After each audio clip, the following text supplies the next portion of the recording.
আজকে আপনারা পত্র পত্রিকায় দেখেছেন আমাদের চট্টগ্রাম নিয়ে কেউ কেউ অবৈধ আবদার তুলছে। আমাদের আশেপাশের জায়গাগুলো নিয়ে কেউ কেউ অবৈধ আবদার তুলছে। আমরা মুসলিম ইতিহাস থেকে জেনেছি বরং তোমাদের ভারতীয় উপনিবেশের ওই অঞ্চলের গুরুত্বপূর্ণ জায়গায় মুসলিমদের একদিন মুসলমানরা তা শাসন করবে। তোমরা সেটার জন্য প্রস্তুতি গ্রহণ করো।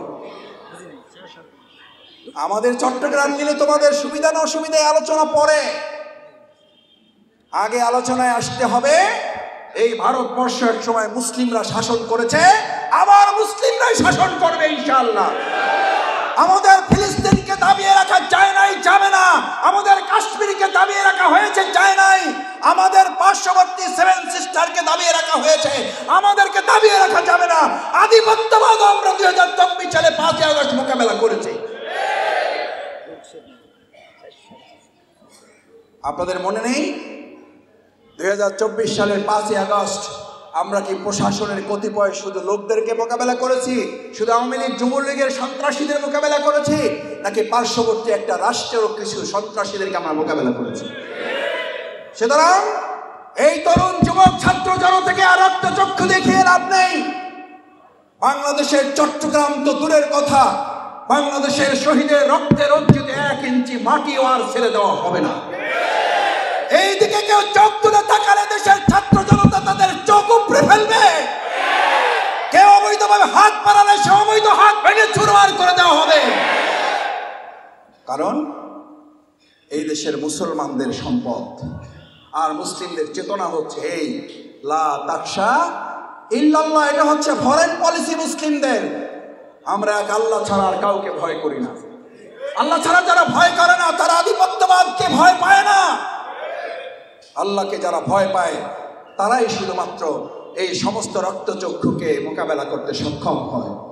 সেই জন্য সম্মানিত ভাই এবং বন্ধুগণ, আমাদের প্রিয় মাতৃভূমি বাংলাদেশকে আমাদের সন্তানেরা যে দায়িত্ব আমাদের উপর অর্পণ করে গেছে, এই সুন্দর নতুন একটা স্বাধীনতার সূর্য তারা আমাদের হাতে তুলে দিয়ে গেছে। আমি আজ উপস্থিত এই হাজারো জনতার কাছে, বিবেকের কাছে জিজ্ঞেস করতে চাই, যদি আমাদের বীর মুগ্ধ আবু সাইদ আর আমাদের প্রিয় কলিজার টুকরা সন্তান ছাত্র জনতার জীবন বাজি রাখা এই নতুন স্বাধীনতা এবং নতুন বাংলাদেশের জন্য যদি আবার ওয়ারিবাসীরকে এখানে রাজপথে গিয়ে গুলির সামনে দাঁড়াতে হয়, আমাদের যদি হাত লাগে হাত দিতে হয়, আমাদের যদি পা দিতে হয়, আমাদের যদি চোখ উপড়ে ফেলার সিদ্ধান্ত আসে, আমাদের যদি মাথা ঘুরিয়ে দেওয়া হয়, আমরা কি রাজপথে আগামী দিনের ফ্যাসিবাদের সমস্ত দূষণের মোকাবেলার জন্য প্রস্তুত থাকব? সবাই রাজি আছেন ইনশাআল্লাহ?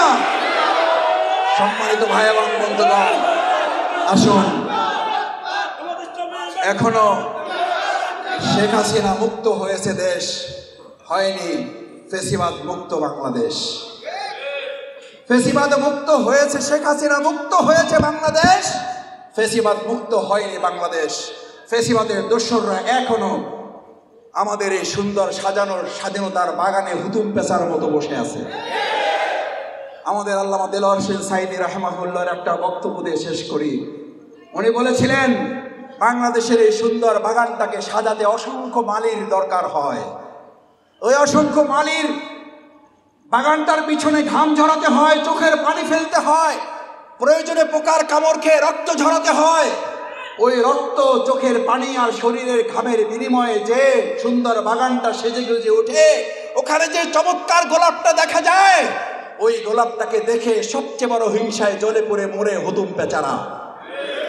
ওই অসংখ্য মালির তৈরি করা একটা বাগানকে ধ্বংস করার জন্য একটা হুতুম পেঁচাই যথেষ্ট। আল্লামা দেলোয়ার হোসেন সাঈদী রাহিমাহুল্লাহ বহু বছর আগে বলে গেছেন, আজ আবার এই বাংলাদেশের মানুষকে আমরা স্মরণ করাই, আমার প্রিয় ওয়ারিবাসীকে স্মরণ করাই, ডালে ডালে বসে যাওয়া এই বসে থাকা হুতুম পেঁচাদের মোকাবেলা করে এই নতুন বাংলাদেশের স্বাধীনতার বাগানের মালিক হিসাবে আমরা কি ভূমিকা পালন করতে রাজি থাকব? রক্ত দিতে হলে রক্ত দিব, চোখের পানি দেব, শরীরের ঘাম দেব। যদি তাই পারে তাহলে আমরা নিশ্চিত করে বলতে পারি আর কোনো হুতুম পেঁচারা বাংলাদেশে স্থান করতে পারবে না ইনশাআল্লাহ। আসুন সেই হুতুম পেঁচা এবং বিগত পতিত হাসিনা সরকারের দোসরদের আমরা মোকাবেলা করে আমাদের প্রাণপ্রিয় কৃতি সন্তান ছাত্র জনতার অর্জিত এই বাংলাদেশকে আমরা রক্ষার জন্য জীবন বাজি রেখে হলেও আমরা আমাদের সুন্দর নিরাপদ বাংলাদেশ করব।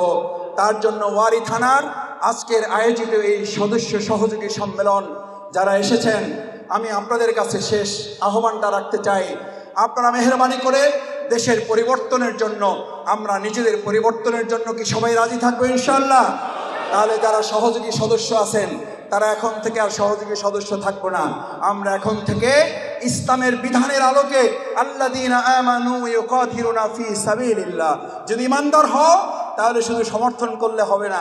আমি অনেক সময় বলি, আকিমুস সালাতের আজান হয়েছে, আপনি মসজিদে গিয়ে ইমামকে মুয়াজ্জিনকে বলেন, মুয়াজ্জিন সাহেব আমার নামাজ পড়ার তো সময় নাই, আমি নামাজের সহযোগী নামাজের সমর্থক, আপনি আমার পক্ষ থেকে পড়ে নেন, আল্লাহ বর্ষা যা হয় দেখা যাবে।